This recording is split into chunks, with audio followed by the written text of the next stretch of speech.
As you see in the title, why we need 100% digital productivity systems. And I thought I want to talk with Paco about something that came up today when I thought about GTD, getting things done. So for those of you who watched the new video that I just published yesterday about the 13 productivity methods and hacks that didn't work for me as a busy professional, one of these methods was GTD, getting things done. So I'm sure many of you know it, as this is around since 2001. And it's it's one most popular productivity systems. Everybody knew this at work when I was working there.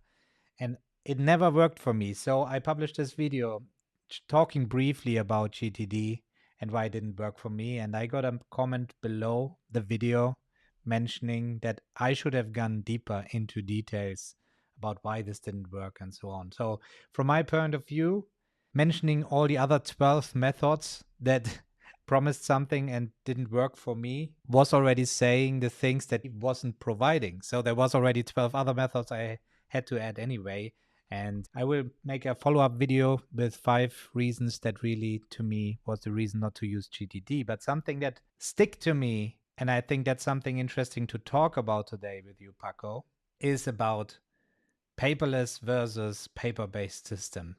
Or something that seems to be occurring here, hybrid systems. So mixing things up with paper and digital systems. That seems some people are doing. But as we are the paperless movement, the name says it already, Paco and me, we are both 100% paperless. Well, as much you can go paperless as a German, as there are files that you still have to have on paper, but all of them are scanned and accessible digitally.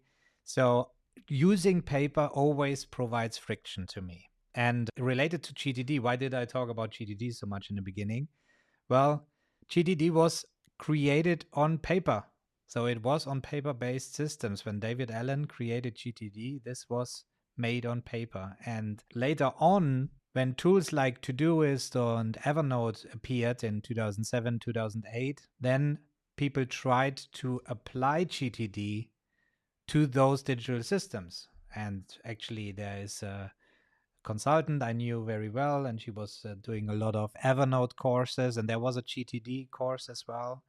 And to me, this never worked because it is a method that is created on paper and then using a digital tool that is made for something else, and now try to bring this together and make workarounds inside the tool to make this work shows two things. Either that the tool is too rigid and the method is too rigid to apply it, or that it doesn't work in one tool. So many things that unfold out of this thinking about why GTD never worked for me. First of all, it is a paper-based system that wasn't able to work in a digital space as well as it was thought through. Like another phenomenon would be the Zettelkasten method, right? And people now suddenly want to apply this method in the digital system because it makes them easier to understand how it works in the digital system. But in my opinion, people are leaving out the digital features. So they just try to apply something that was thought of in the physical world and not leveraging things that are only available digitally. And the other thing is to try to use one tool for everything. So there might be parts of a method that works in one tool, but you might need another digital tool in order to make the whole system work and not try to force everything into GTD. And that's why with ICOR, we look at the productivity system comprehensively end to end. GTD focuses very heavily on task management. And therefore, we are building with these individual methods, we are building aisles. You can now use GTD and then combine it with Second Brain, and then you start mixing up methods, and it's not an end-to-end solution. So I think that brings up a lot of confusion, and I thought it might be interesting to discuss this today with you guys in a chat, but obviously with my dear friend Paco here. So what's your take on this? We haven't talked about this. That's really throwing you into the cold water there, but I'm sure you have a lot to share. Well, I think that I'm not the one to talk about paper-based systems because the reason why you went paperless, right? So, I mean, I think you have a lot to share why it's not I think that this is quite personal, but well, for me, I hate paper. I think that since the first time I touch it, because I'm allergic to dust, and I think that that created a lot of influence in me, talking about paper, and also the sensation of feeling insecure. I was working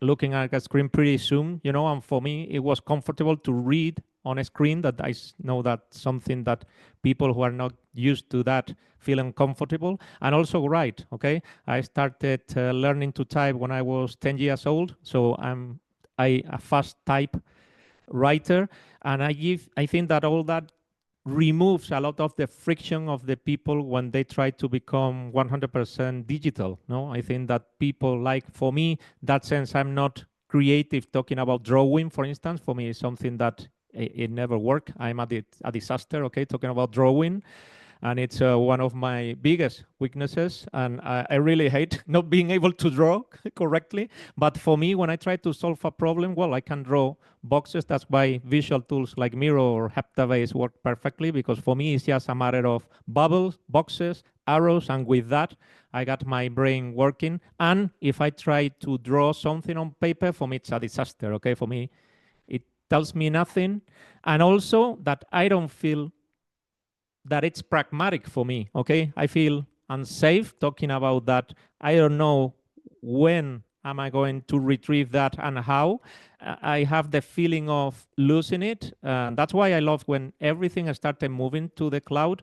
For me, it was a release, okay? A release because I say, man, now I can store anything at all, no matter where I am. I can retrieve everything. I can perfectly use searching processes, okay? Because searching between notebooks for me is something that I've never understood, okay? I became fully paperless 100% in 2011 with the launch of the iPad. But before that, I had just one notebook that I used for 5 years in a row or so, because I almost didn't write anything, okay? I always open my note-taking tool. At that moment, well, it would be Apple Notes or whatever, I don't even remember. And then that's my way, okay? And I can only find weaknesses. I know that many people say the cognitive process and when you write on paper, but the point is that I haven't written on paper for decades, I would say, and I cannot even write correctly, okay? My letter is a disaster too. And for me, it's full of friction, full of friction. I understand that many people, but well, the point is that I challenge anyone who trusts on paper to be faster than me, to feel safer, all those things. And the only thing for me is, well, that I think that when people don't have a full control over the digital world, then they feel safe going back to paper, writing 3 bullets, of the things that they want to achieve today, and that's it. And also, on top of that, or besides, is the thinking process. Many people really like to paint, and maybe they are thinking about whatever, and they are painting, I don't know, a cat, and has nothing to do, but it helps them to get into focus mode and get into the flow because of that. Or maybe they start drawing lines or circles or whatever, and that help them. But besides that, I cannot find, and also when you add volume, people, and all that, for instance, I don't know, but in our agency that we are 70 people and we became paperless. Well, as soon as the law admit that, okay, because there was a legislation behind that you had to have everything, receipts, invoices, all the things, contracts on paper. But I think that almost 10 years ago, we started to become fully paperless on the whole agency. And for us, it was a release because the way that we can find information, retrieve, perfectly store, feeling safe and sound, it doesn't matter if the office, disappears, we move, whatever, For me, paper equals uncertainty, anxiety, a lack of freedom, and feeling really bad. But well, that's my point of view. I know that it's quite personal and I quite extreme, okay, talking about that approach. But well, it's what works for me. And at the end, because some other thing that I find is that when people try to combine hybrid system, it's also complicated because there's a moment that it's not clear for them when to change. Well, I start the morning and I write in my Moleskine, whatever, and then but when are you going to look at the Moleskine? For me, it's full of questions that I cannot reply, and it's not clear. I always want to have a quick reply to any situation I'm facing, and those elements create uncertainty and noise instead of signal. And I think that many people suffer because they try to create that hybrid system because the digital one is not perfectly implemented. And I think that that's the main cause, because the moment, and we have seen it, Tom, in the membership, people who bet on paper, and the moment that they have solid productivity system fully digital, they forget about paper and they don't go back at all. Yeah. And that's what happens usually. Well, and that's why we are together in this journey here, because we are so like-minded in this regards. And the key is not about hating paper or saying that's the wrong way to go. It is about missing out the future of productivity. It is what it is. And well, you went paperless 6 years earlier than I did, as I went 100% paperless 2017. And as I said, 100%, well, I'm scanning everything and I still have my folders here because Germany is behind Spain, as it seems, as we still have to keep a lot of things. And I still get invoices via email, it would be nice, invoices via mail. So I have to get it physically. And well, it's a shame that we are so much behind, but well, we are catching up, hopefully. This being said, for me, it is the same conclusion. It is not about the sake of loving digital more than the paper feeling. It is about falling behind in efficiency versus the competition. And that's where you will see this in 2025 and beyond, and well, the years before already. If you are leveraging digital systems, even just for your personal productivity, you will be always ahead of the competition of people who are using paper or hybrid systems. As you said, I don't believe in hybrid systems either, as the confusion is there. When I note something down on paper, then I'm missing out expanding my knowledge base in my PKM system. So what's the point of having the PKA system? So either I stay on paper and I have everything there, or I go into a PKM system and start leveraging my knowledge and finding things or insights that I would have never found just on paper and things like that. And as you said, we have many inner circle members. They come in and they say, well, I still have my paper notebook and I need to take this down. And we keep saying, keep using it. It's no point in dropping in productivity and forcing things into the digital system when it brings you more friction than you already had. So that's not the point. But making aware that when you want to go digitally and want to leverage these systems, then you have to have a process to perfectly understand what you note down on the paper based and what needs to go then into the digital systems in order to enrich them with this knowledge. And we are not talking about having a digital notebook that you then copy paste the things from your handwritten notes or scanning in your handwritten notes. It's about enriching the different systems that people need to become aware of what a productivity system end to end is built up of. So, for example, maybe there might be information that is relevant to a task in a project management tool. I go there and I directly add the information there. Maybe there's something relevant for my personal knowledge management. I go there and update it there. This awareness is something that people don't know. They just have their paper notebook, they take their personal notes, and then they complain about the systems they have in place and they don't know where to find it. Then they use half the day searching for information in both systems, either in folders. And then, well, I'm saying it because I was living this for years in the corporate and world. Also, and sometimes you're dependent on other people, obviously. But then, and the last thing I will add here, then Paco, you can go ahead. Sitting in meetings, everybody's writing down their notes in a paper notebook. You're having the same meeting 1 week later, and then the finger pointing starts and says, wait. I wrote down this in my paper notebook, and I wrote this down in my notebook, and that was I understood, and I stopped this. I said, man, we are here in the meeting. This is the tool that we are using, the project management tool. Let's write down directly the conclusions on the task for everybody to see on the shared screen. And there's no discussion anymore. No need that everybody writes the same thing into their own systems with a different conclusion, but have the same thing on screen. And that's why I also don't believe in meeting notes that people send out after the meeting. From most of the times, at least in the corporate I was working in, written by somebody who had no clue about the topic, was just sitting there taking notes.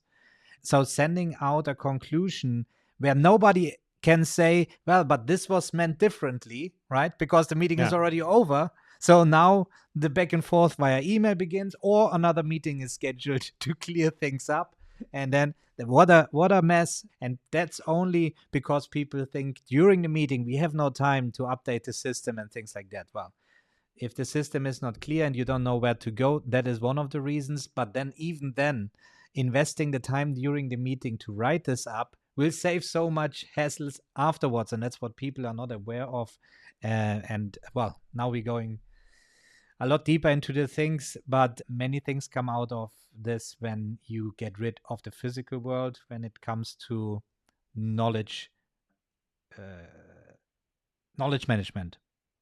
Yeah, and the thing I was going to mention is that right now, for instance, that I'm thinking about people working remote, and what happens if the notebook is in the office and then you go home and then you change it? I don't know. It's a paper dependence that for me, because you're never going to forget your cell phone somewhere. It's not common, but a notebook, man, well, I don't know. I got a friend, old friend of mine, quite a long ago, that he was always with his moleskin, no matter where he's going, but to the restaurant, to an event, to a meeting, whatever with the moleskin. And well, he felt same, but he was a guy who draw really nice, and he was constantly to explain for me. When I try to explain something, I use words. I don't use a drawing, but he was exactly the opposite, and it was something that, well, took me a while to understand that approach. When he tried to explain something and I start drawing and say, man, tell me what the heck's going on, man. I cannot wait seeing you. It was a very calm guy. Yeah, I'm but I quite can really nervous, relate to this approach, and I'm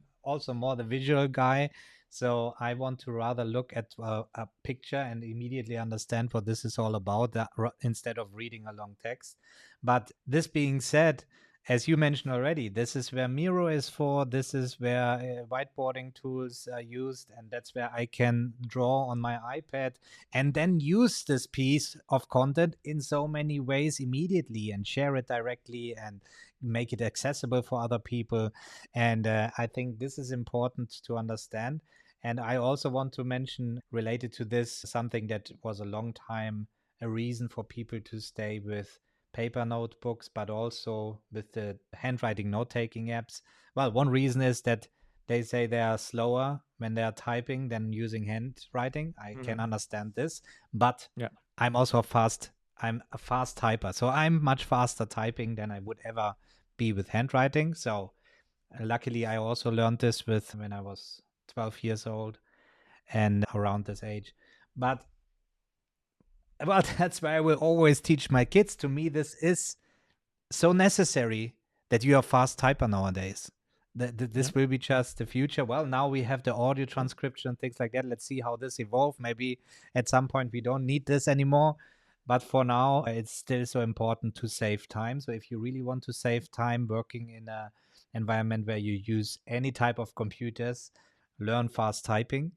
But this being said, what I wanted to say is the handwriting, these studies, that you can keep things better in mind when you have written it down with a pencil.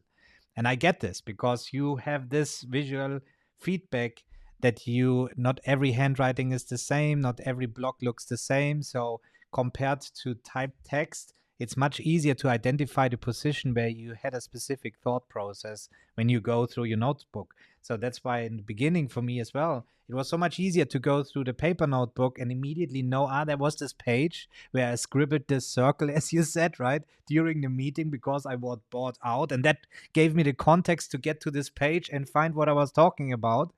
And that's where I think we have to think differently when we go digitally. That's what we are teaching in the paperless movement. Try to deliver what this is all about. We have to think outside of the box. We have to adapt new ways to work with these systems than we are used to in the physical world. And I totally understand. I like the feeling and the sensation of drawing and writing on paper. I always think when with my children, they drawing a lot on paper, and we have a library with books, and I perfectly understand the sensation of the physical and the haptic feedback of these things, and I appreciate that. But when it comes to work, that's, to me, this is all friction. That's also, Yeah. it's not about slow Yes. productivity and slowing down and things like that.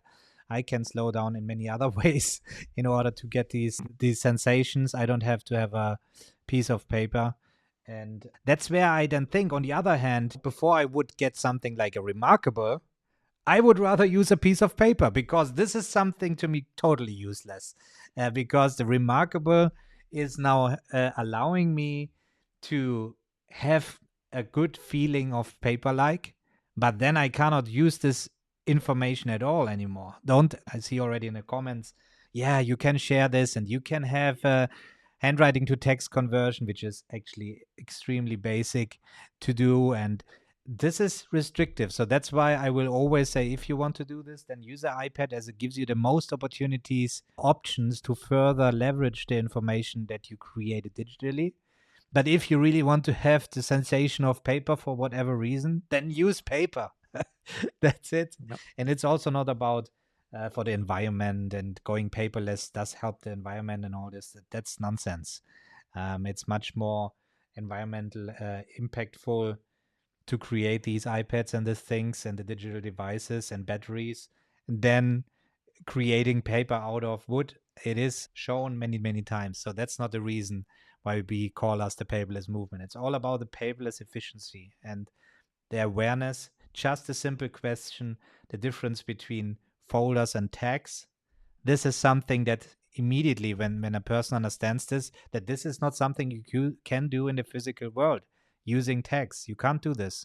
And this realization very quickly gives people the entrance point to understand that there is more you can do in the digital world. And we both know, Paco, folders versus tags is just the bare basics of what you can actually do in the digital system compared to Yes, because if paper. I think about all the different processes that, for instance, we have dedicated to think about ICOR and how fast, by using Miro, we haven't hurt our thinking process, that we can perfectly move things, remove everything, start from scratch, change things quickly, try to think to emulate that process on paper, and it would be devastating, because we need to interact with tools that go at the speed of our brains, and that's something that it's crucial. That's why I love the outlining experience, because it goes at the speed that my brain is going, and I don't suffer of missing the point of anything, because I can quickly jot things down. And also the writing experience, it's the first step to start thinking. Okay, by writing we think. Okay, that's why in my case I don't like that voice transcription, because when I'm talking I'm not thinking. Okay, the way that I think, okay, this how specific I can think about a topic when I start writing, because I can see the inconsistency. Because the thing about writing is I can move my eye and my side backwards. I can see the inconsistencies. While I'm talking, I'm not thinking about the thing that I have just said. I'm thinking in the next words. And that's something that it's a cognitive process, okay? And that's why writing is so helpful, because your subconscious is looking backwards, and it's an experience of being at present, but also being going back to the past and the future. And that's the process of thinking, that you say, hey man, hang on a second, what did I say here? And then you can move upwards, backwards. And I think that that's really important. That's really important. And having that experience on paper, it's really difficult. I remember when I was young and trying to write a letter, you are just thinking about the future when you're writing a letter, you know? That's something that we have enhanced thanks to digital tools, are visual tools or outliners. All those type of tools have taken advantage of cognitive processes, okay, of processes that our brains are really good at them, and do it possible. Okay, I think that we have become better thinkers thanks to the digital tools that we are currently using. Okay, because they have figured out how our brains work and try to represent those processes that we are not conscious. And that's the thing, that we are not aware of those processes, and that's why people struggle the moment that they interact with the digital world. Okay, Yeah, because they but don't this understand. only works if they don't give you friction, and that's what people come to us, right, to understand how to use these tools as well, or at least how to approach them with the right understanding on how to approach these digital tools, because that's exactly what happens. People see this and see all these YouTube videos how efficient people are with the digital tools. Then they try to use it and gives them so much friction, like Michael says in the chat, right? He's a two-finger typist. Well, then you will have a lot of friction, obviously, using a digital tool when you're in a meeting to write something quickly down. That's no point. And there you can leverage, obviously, as you have written there, that you have a note. Michael says, I do have a paper notebook on my table, but it's just to capture quick thought or impulse. For me, still faster than opening an app to make a note. Still, I know it is not ideal.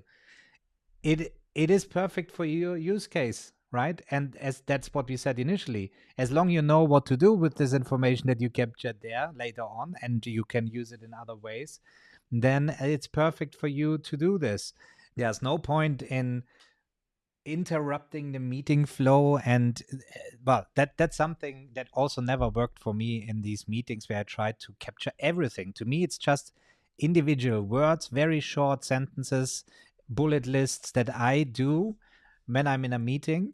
Also, the meetings are recorded and transcribed, so if there would be any time the situation that I need to look something up, I would be always able to go back. And something that Paco and I differ is the audio transcription. I celebrate this movement of these audio transcribers because I'm thinking while I'm talking. Okay, here's really the opposite.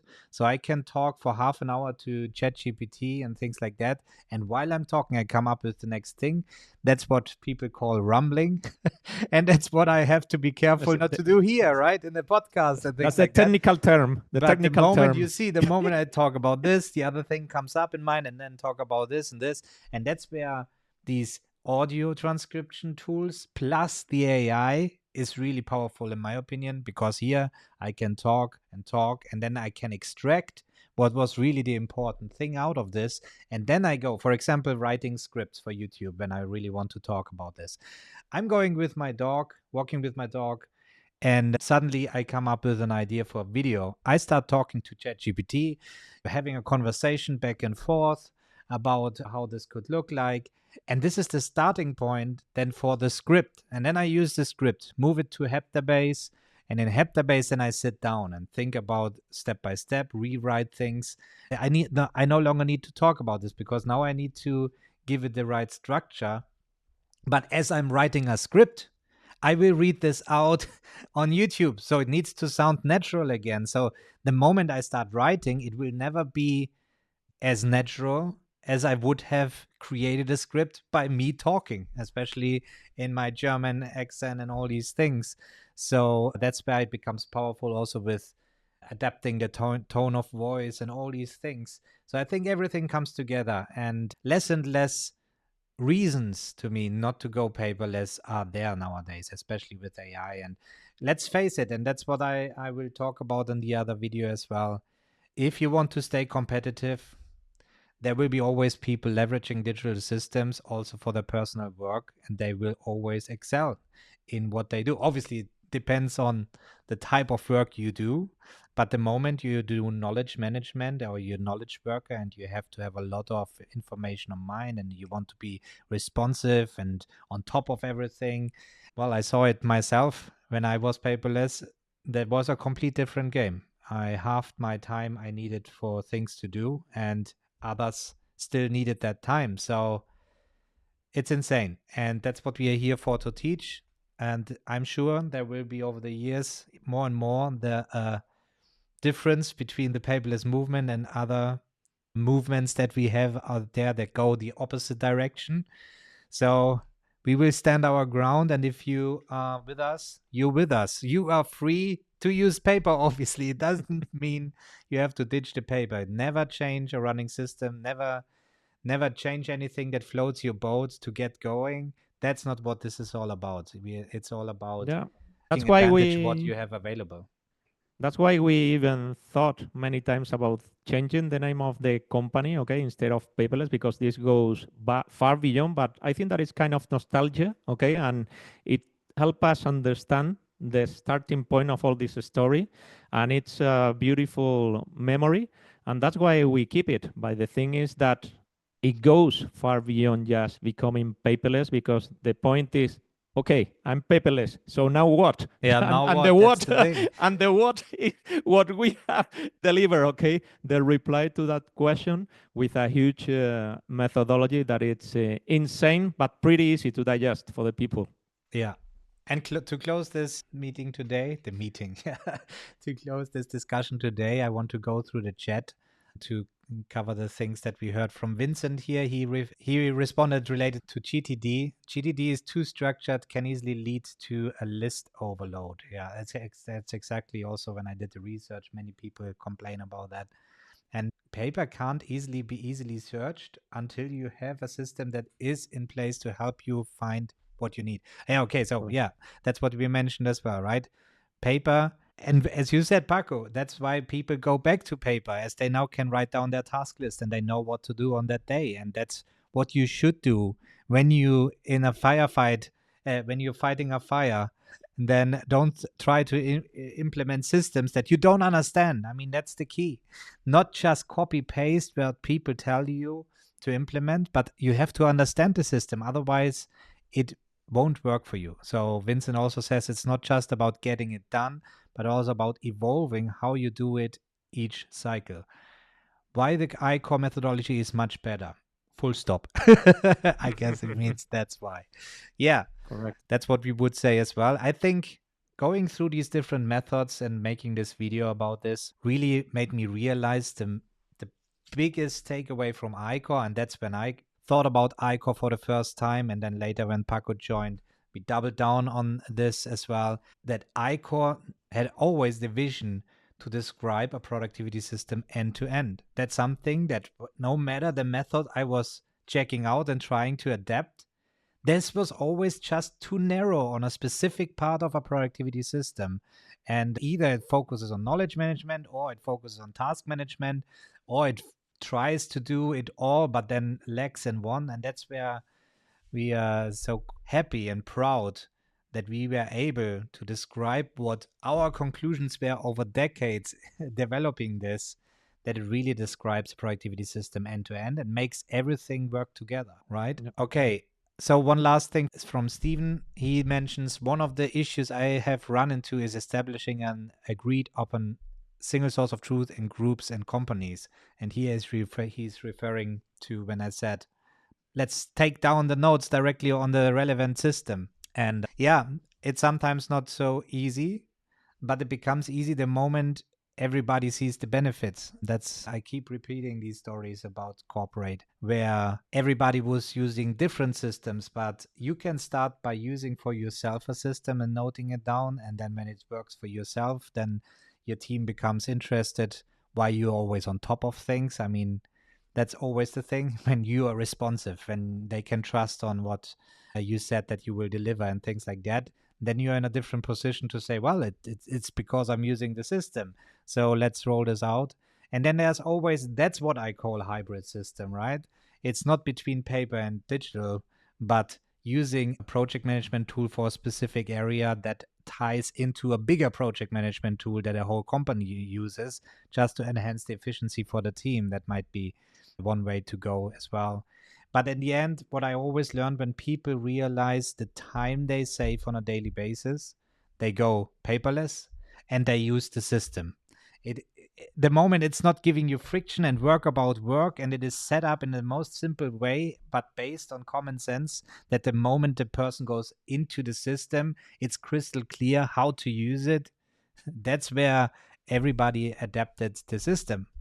And I think this is something that people are having a fatigue about, that companies forced people to use specific systems that made no sense, and based on productivity methods that made also no sense for the specific company setup and things like that. And that makes the problem for people and teams to adapt these systems. Everybody, that was it for today. And Michael says, thanks you too. I'm off to cooking class, not paperless, I'm afraid. Well, so if you're cooking paper enjoy the Who meal. knows? But we are going now into our ICOR Journey cohort session for this month. And Yeah. then we catch you up next week. Well, actually, we catch you up on Thursday in the ICOR Journey cohort for those of you who are in this cohort as well. Correct. Everybody, have a good time. See you guys. Thank you so much. Bye. Paperless movement, your productivity